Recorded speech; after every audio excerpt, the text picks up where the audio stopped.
최근에 지금 상품명 정책이 업데이트 됐잖아요. 그 중에서 브랜드 명에 대한 이 부분이 상표권을 출원한 그런 브랜드에 대해서는 브랜드로 인정이 되는 건지 그게 궁금해서 연락드렸습니다. 네. 일단 공식적으로 등록되어 있는 브랜드명이시라면, 출원되어 있는 부분이시라면.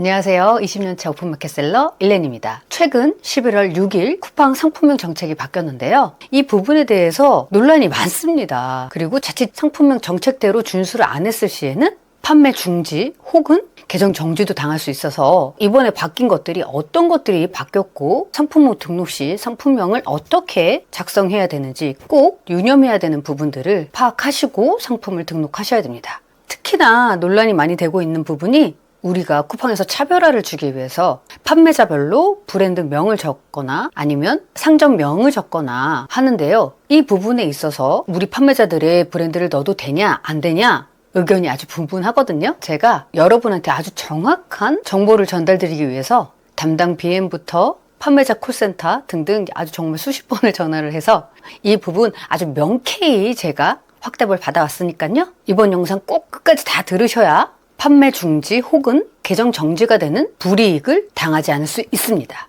자, 그럼 바로 바뀐 상품명 정책 보러 갑시다. 자, 그럼 업데이트된 상품명 정책에는 어떤 게 있는지 한번 같이 보자고요.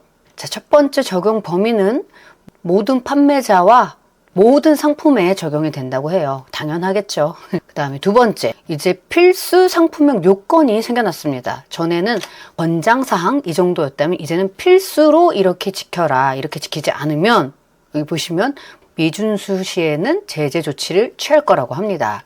그러니 꼼꼼히 잘 확인을 해봐야겠죠. 그래서 필수 상품명 요건에는 어떤 게 있냐. 첫 번째로는 글자 수 제한입니다. 공백을 포함해서 최대 120자까지 허용을 합니다. 그런데 사실 120자도 좀 많은 편이에요. 굳이 이렇게 120자까지는 할 필요가 없는데 그래도 그나마 제한을 더 둔 것 같아요. 전보다. 그래서 이건 그렇게 중요하지 않고 그 다음으로 넘어가서 자, 지금 가장 이슈인 두 번째 표준 상품명 구조인데요. 그러니까 상품명을 만들 때는 이런 구조로 만들어라 라고 이제 규칙을 정해주는 거예요. 보시면 브랜드를 제일 먼저 써라 이거죠. 그 다음에 모델명, 그 다음에 모델의 시리즈, 모델의 시리즈라면 뭐 예를 들어 뭐 아이폰 17 이런 걸 쓰라는 거겠죠. 그 다음으로 내가 팔려고 하는 제품의 상품 유형, 뭐 핸드폰이면 핸드폰이라든지 아니면 뭐 핸드폰 케이스 이런 유형을 적으라는 거고요. 그리고 그 다음으로는 이 제품의 핵심 특징에 대해서 나열해주고 그 다음에 속성, 그리고 사이즈, 색상, 수량이 나오게끔 상품명을 만들려고 합니다. 그런데 그 중에서도 여기 보시면 브랜드명을 보면 이 상품의 공식적이고 확인 가능한 브랜드여야 한다. 판매자의 이름 또는 상점명은 허용이 안 된다. 그래서 공식 브랜드가 없는 경우라면 생활용품 카테고리에 속한 상품들은 비브랜드라고 문구를 사용하라고 합니다. 그러니까 뭐 여기서 일단 첫 번째 인지해야 되는 건 생활 카테고리에만 이 브랜드명을 준수해야 된다는 거예요. 다른 카테고리는 문제가 안 된다는 거죠. 요거 알고 가셔야 되고, 자, 그러면 많은 분들이 헷갈려 하시는 상품의 공식적이고 확인 가능한 브랜드 이게 과연 뭐냐 라고 이 부분에 대해서 의견이 분분한데요. 뭐 나이키, 삼성 이런 브랜드만 공식적인 브랜드다 이런 말이 있는데 제가 여러 차례 크로스 체크를 했는데요. 그렇지 않습니다. 제가 일렌이라는 브랜드를 쓰고 있었다. 그러면 그냥 일렌이란 브랜드명을 사용하시면 됩니다. 쿠팡이 여기서 제재를 하려고 하는 건 검색이나 혹은 클릭을 받기 위해서 다른 공식 브랜드의 브랜드를 상품명에 넣는 걸 막으려고 하는 조치입니다.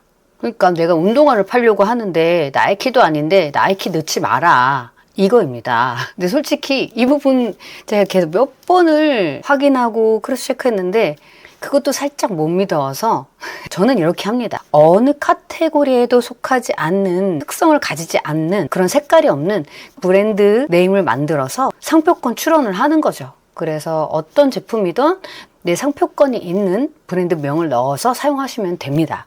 여기에서 말하는 이 상품의 공식적이고 확인이 가능한 브랜드, 그러니까 확인이 가능한 건 키프리스에서 내가 만약에 일렌을 상표권을 출원했다면 검색을 하면 나오겠죠. 그러니까 확인이 되겠죠. 예, 확인이 되면 이건 무조건 괜찮다. 그런데 쿠팡에서 말하는 건뭐 나이키 같은 걸 넣지 말라라고도 얘기를 하는데 확실한 게 좋잖아요. 그러니까 우리 상표권 하나 정도는 가지고 가자.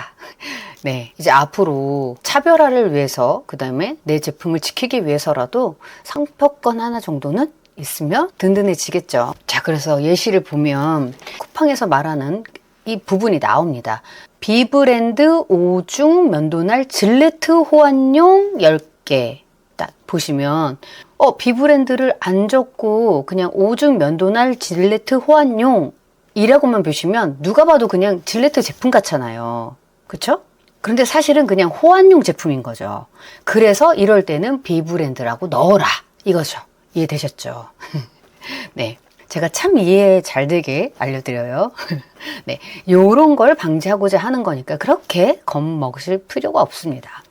자, 그리고 상품 설명 부분인데요. 뭐 보시면 여기에서 주요 상품 핵심 특징, 속성 이쪽에 해당하는 부분입니다. 그래서 보면 핵심 상품 유형, 모델, 필수적인 특징, 그리고 특정 옵션, 예를 들어 사이즈나 색상, 수량 등을 명확하게 명시하라고 합니다. 그래서 올바른 예시를 보면 나이키 남성 에어맥스 러닝 운동화 블랙 사이즈 265 이렇게 적으시는 게 올바른 예시고요. 잘못된 예로는 나이키 에어맥스 97 운동화, 만약에 에어맥스 97이라는 시리즈가 있으면 여기까지는 잘했지만, 자, 여기서 10가지 색상 이렇게 쓰면 안 된다는 거죠.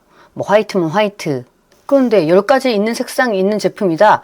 그러면 색상을 넣지 마세요. 안 넣으셔야 되는 거예요. 왜냐면 이제 좀 있으면 말씀드리겠지만 옵션에다가 색상을 넣으면 상품명에도 자동으로 보여지게 됩니다. 그러니까 이렇게 색상이 많을 때는 그냥 색상을 안 넣는 게 맞아요.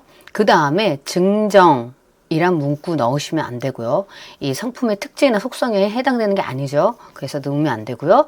증정품에 신발 수납 봉투가 들어간다는데 여기서는 분명히 말씀드리는 구조가 내가 팔린 해당 제품의 설명을 상품명에 넣어야 합니다. 증정품에 대해서는 넣으면 안 된다는 겁니다.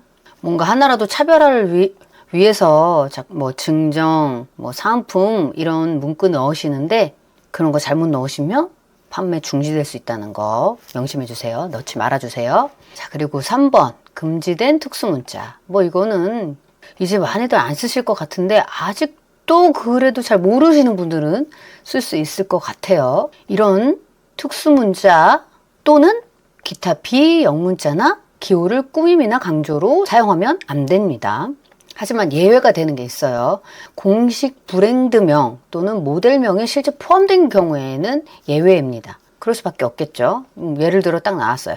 M&M 같은 경우는 이게 그냥 브랜드 명이잖아요. 그래서 이 N을 쓸 수 있는 거죠. 그래서 올바른 예시로 보면 롯데제과 바다코코넛 하고 중량, 그 다음에 수량 이렇게 나왔고요. 잘못된 예시로 보면 이 브랜드 명에 이렇게 대괄호가 들어갔죠. 이러면 안 된다. 그리고 또 하나, 여기 기호가 또 들어갔죠.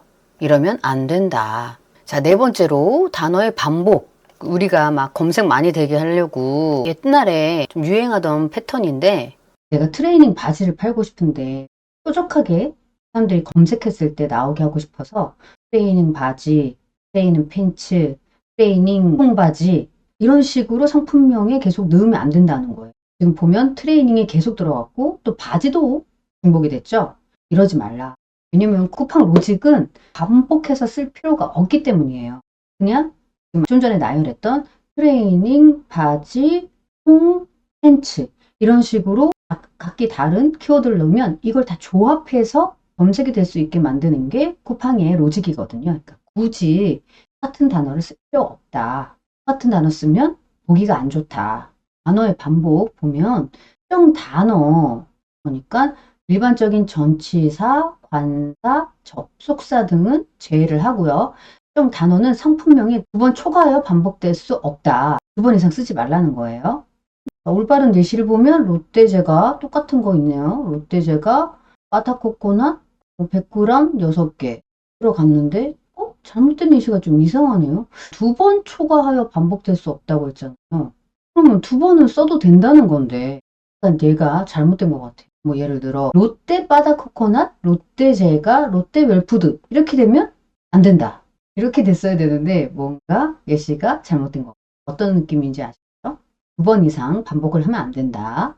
그리고 5번째, 금지된 내용과 문구가 있어요. 쿠팡이 싫어하는 문구들, 이제 그거를 이제 딱 정리해서 알려주네요. 저는 되게 모호했는데, 이거 절대 넣지 마라.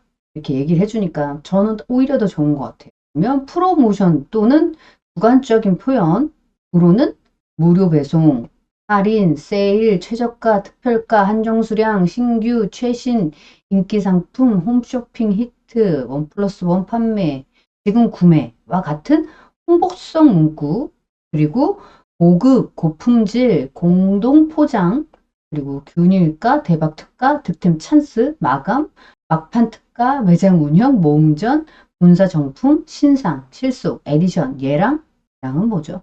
한정 판매 등과 같은 주관적인 품질 평가나 판매 홍보성 문구는 금지입니다. 그런데 또 공식적인 상품 라인명은 예외라고 하여 상품명이니까. 그리고 판매자 정보에서는 판매자의 개별 이름, 그리고 상점명 또는 내부 판매자 아이디, 그러니까 판매자가 개별로 만들어 놓은 상점명이나 아이디를 쓰지 말라는 거예요. 이 부분 때문에 아마 여기 브랜드명 들어가는 거에 헷갈리셨던 분들이 많으셨던 것 같아요. 배송 또는 기간 한정 정보에 당일 출고, 국내 발송, 묶음 배송, 배송 관련 정보나 그 다음에 어린이날, 크리스마스, 어버이날, 기념일 특별 등 특정 기간이나 이벤트 관련 문구 넣으면 안 된다고 해요. 그것도 역시 공식적인 상품명, 상품 시리즈명이라면 예외입니다. 또 내부 시스템 용어나 플레이스 홀더에는 한계, 눌, 없음, 속성 없음, 대상 없음 등 상품과 직접 관련 없는 의미 없는 단어는 넣지 말라. 어차피 대부분은 한 개인데 한 개 이상인 것만 적어라. 이런 말이에요. 2개부터 적어라 이 말이죠. 의미 있는 것만 넣어라 이 말입니다. 그래서 잘못된 예시를 볼게요. 철수마켓, 바다코코넛 당일 출고, 어버이날 특집, 요 2개 이런 거 넣으시면 안 된다는 겁니다. 6번째로 꾸밈을 위한 서식 사용 금지. 과도한 구두점, 기호 또는 비표준적인 공백을 사용하여 상품명을 꾸미면 안 된다고 해요. 예를 들면 이렇게 상품명에 뭐 양쪽으로 느낌표를 파바박 넣거나 뭐 이런 식으로 사이즈도 막 이런 식으로 표현하는 거 하면 안 됩니다. 잘못된 예시로 보면 특가 옆에 이런 거 표시하지 말라는 거예요. 하고 계셨던 분들이 이제 다 지우세요. 자, 7번째, 숫자 표기. 숫자는 항상 아라비아 숫자로 표기를 해야 합니다. 그래서 2개 대신 2를 써야 되고 5개 대신 5개 팩 대신은 이렇게 숫자로 5개 팩 이렇게 적어야 해요. 잘못된 예시를 보면 여기 숫자 6개가 아니라 지금 홀로 이렇게 6개 적혀 있죠. 이러면 안 된다는 거예요. 8번째, 언어 및 문자. 여기에는 상품명은 한국어로 반드시 작성되어야 합니다. 그리고 브랜드명 또는 국제적으로 통용되는 상품 특징에 한해 영어가 허용이 될 수 있고요. 이는 현지 시장에서 명확하게 이해될 수 있는 용어여야 합니다. 그리고 표준 단위의 경우 측정 단위는 영문으로 기재를 해주셔야 합니다. 예를 들어 센티미터, 미터, 밀리미터 이런 거 영어로 하셔라 라는 말입니다. 지원되지 않는 다른 나라 문자, 중국어, 간태, 일본어, 아랍어 등등 이런 거는 상품명에 포함하면 안 됩니다. 잘못된 예시를 보면 여기 일본 글씨 써있죠? 이런 거 넣으면 안 된다. 9번째, 지적재산권 부분에는 제3자의 상표권 또는 지적재산권을 침해하는 상품명을 사용하면 안 됩니다. 예를 들어 다른 브랜드명을 무단으로 사용하거나 이렇게 저작권이 있는 문구를 사용하면 안 된다는 거예요. 그래서 잘못된 예시 보면 철수 상점에 바다 코코넛 맛 과자, 바다 코코넛 맛 과자 이렇게 악용하면 안 된다는 거죠.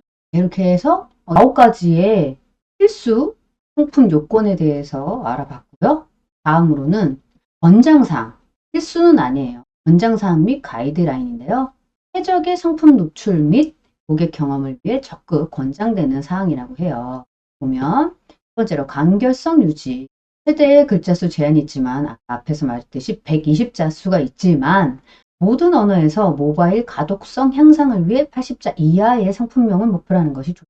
이거는 진짜 내가 제품을 판매할 때도 이제는 너무 긴 상품명은 불필요해요. 소비자들이 봤을 때 이 제품의 특징이나 기능을 딱 한눈에 보기 쉽게 상품명을 만드는 게 가장 좋습니다. 너무 길면 요새는 사람들 긴 글은 읽기 힘들어 하잖아요. 긴 거는 무조건 지금은 지양한다. 두 번째, 상품 옵션별 명칭을 보면 사이즈, 색상 등 옵션이 있는 상품의 경우는 개별 상품명에 특정 옵션 정보를 포함하고 일반 상품명에는 모든 옵션을 나열하지 말라. 이거 아까 제가 이 위에서 운동화 10가지 색상 이 부분에서 얘기했죠. 이 상품명에는 이렇게 색상이 여러 가지일 때는 색상을 넣지 마라. 대신 그러지 말고 하위 상품, 옵션 설정할 때 거기에 넣어라. 이 말입니다. 뭔가 말이 어렵죠. 근데 별거 아니에요. 그냥 색상이 많거나 사이즈 이런 거 있을 때는 옵션에 다 넣어라. 그리고 상품명에는 그런 거 넣지 마라. 이 말입니다. 표준 단위를 사용할 때는 측정 단위는 적절히 약어를 사용하라고 해요. 네 번째, 관련성 높은 키워드로는 상품과 직접적으로 관련된 키워드를 포함하는데 집중을 하래요. 키워드 스토핑, 그러니까 관련 없거나 과도하게 반복되는 키워드는 피하라고 해요. 이 부분도 위에서 얘기했죠. 똑같은 상품명 2번 이상 초과하지 말라. 네, 그거를 다시 한번 강조하는 건데 거기서 특히나 관련 없는 거, 관련 없는 키워드를 넣지 마라. 관련 있는 것만 넣어라. 관련 있는 것만 넣고 반복되는 키워드 넣지 마. 얘기입니다. 그래서 이런 권장사항 가이드라인 같은 경우는 이렇지만 위에 필수 조건, 필수 구조를 안 지켰을 시 어떤 조치를 하냐. 이 정책 위반 시 조치를 보면 상품명 수정, 보면 좋은 정책을 위반하는 상품명은 당사에서 셀러에게 개별 통지를 통해 자발적 수정 기회를 부여한다고 해요. 그리고 만약에 셀러가 수정을 거부하거나 일정 기간 무응답 시에는 쿠팡이 그냥 직접 상품명을 수정, 변경하거나 노출 중지 등 조치를 취하는 순서를 진행한다고 해요. 그래서 원래 온라인 셀링을 하게 되면 우리가 메일을 매일매일 보는 루틴을 가져야 되거든요. 근데 그게 잘 안 돼. 까먹게 돼요. 왜냐면 매일매일 중요한 내용이 안 오다 보면 하루 지나다 보면 일주일이 훅 가버려. 잊어버리게 되거든요. 그런데 이제는 무조건 매일 아침마다든 아니면 뭐 점심 먹거든 매일 루틴적으로 메일을 확인하셔야 됩니다. 이런 게 언제 날라올지 모르거든요. 근데 쿠팡은 이런 부분을 메일로 보내주거든요. 그렇기 때문에 매일 메일을 보는 루틴을 만들어야 된다. 시간대에 알람을 하던 이렇게 해서 보는 루틴을 해야 이런 통지가 왔을 때 조치를 바로바로 할 수 있다. 그래야지 노출 중지가 되는 그런 상황을 피할 수 있다. 상품 판매 중단 이 부분을 보면 지속적으로 정책을 위반하는 상품은 판매가 중단이 될 수 있다고. 그러니까 우리는 그냥 모르고 있었을 뿐인데 메일을 하긴 하지 않아서 뭐를 했을 뿐인데 쿠팡은 무응답으로 판단을 한다는 거죠. 그러면 아예 판매 중지를 시켜버린다. 그러니까 진짜 메일 보는 거 엄청 중요해지겠죠. 이제 루틴 가져야 됩니다. 메일을 매일 보는 루틴 꼭 가져야 됩니다. 또 페널티 부과 부분에서 반복되거나 심각한 위반 시 경고 혹은 계정 일시 정지 또는 영구 서비스 이용 제한을 할 수 있어요. 진짜 이게 그럴까? 얘네들 과연 정지시킬까? 영구 서비스 이용 제한 시킬까? 하는데 시켜요. 근데 그게 누가 될지 몰라요. 랜덤으로 걸리기 때문에 그게 나일 수 있거든요. 매일 확인하자. 계속 강조합니다. 고객 경험 최우선. 상품명 정책 준수 관련 모든 결정은 고객의 명확성과 서비스의 전반적인 무결성을 최우선으로 한다고 해요. 그러니까 이런 걸 하는 이유가 고객이 상품명을 봤을 때 혼동스럽지 않고 나중에 문제 없게 되게 그렇게 상품명을 만들어야 돼 라는 거예요. 관련 없는 키워드 넣지 말고 모호한 주관적인 내용 넣지 말고 하라는 거죠. 그래서 CS가 얼마나 걸 하지 말라는 거죠. 한마디로. 첫 번째, 정책 검토 및 업데이트를 보면 이 정책은 서비스 표준 법적 요구사항 또는 전자상거래 모범 사례의 변경사항을 반영하기 위해 주기적으로 업데이트 될 수 있고요. 주요 변경사항 발생 시에는 판매자에게 공지를 할 거고요. 이런 정책에 대해서 궁금한 게 있으면 판매자 지원팀에 문의를 하라고 해요. 그래서 제가 정말 판매자 지원팀에 정말 많이 전화를 했고요. 그래서 지금 오늘 바뀐 상품명 정책에 대해서 명쾌하게 정리를 해드리는 겁니다. 사실에 입각해서.